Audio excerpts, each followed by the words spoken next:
अस्सलाम अलैकुम दोस्तों, आज हम आपको एक बहुत ही सबक आमोज इस्लामी कहानी सुनाएंगे जिसका उन्वान है सदाकत का इनाम। अहमद एक छोटे गांव में रहने वाला मेहनती और नेक दिल लड़का था।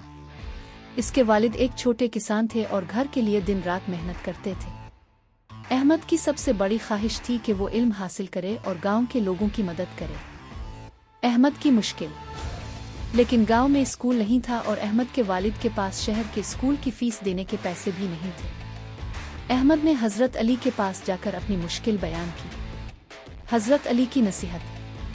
हजरत अली ने मुस्करा कर कहा, बेटा, अल्लाह ताला नेक दिल और सच्चे इरादों वाले बंदे की मदद जरूर करता है। तुम हर सुबह 5 मिनट कुरान की तिलावत करो और दिन में एक नेकी जरूर करो। अहमद ने दिल में अहद किया कि वो इस नसीहत पर अमल करेगा।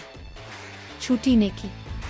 अहमद ने अगले दिन से रोजाना 5 मिनट कुरान पढ़ना शुरू किया और हर दिन किसी की मदद करता। एक दिन उसने एक बच्चे के खोए हुए कुत्ते को वापस दिलाकर उसकी मदद की। बच्चे के वालिद ने अहमद को थोड़ी सी रकम दी जिसे अहमद ने घर के लिए इस्तेमाल किया। गांव में कहत। कुछ महीनों बाद गांव में कहत पड़ गया। अहमद के वालिद के पास खाने के लिए कुछ नहीं बचा। अहमद ने सोचा कि वो बाजार जाए ताकि घर के लिए कुछ खरीद सके। नेकी का इंतखाब। बाजार में अहमद ने देखा कि एक बुजुर्ग औरत भूखी है। अहमद ने अपनी जमा शुदा चंद रुपए देकर उसकी मदद की। इसने सोचा कि दूसरों की मदद करना सबसे पहले है। अल्लाह की मदद। इसी दौरान एक शरीफ आदमी अहमद के पास आया और इसे शहर के मदरसे में उस्ताद के लिए मुंतखब कर लिया। अहमद ने वहां तालीम हासिल की और अपने वालिदैन को माली मदद भी दी। कहानी का सबक।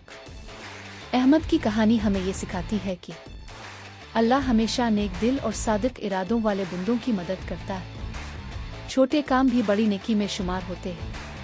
सब्र, ईमानदारी और सदाकत के साथ हर मुश्किल आसान हो सकती है। दूसरों की मदद करने से अल्लाह की बरकतें बढ़ती हैं। दोस्तों, उम्मीद है आपको ये कहानी पसंद आई होगी।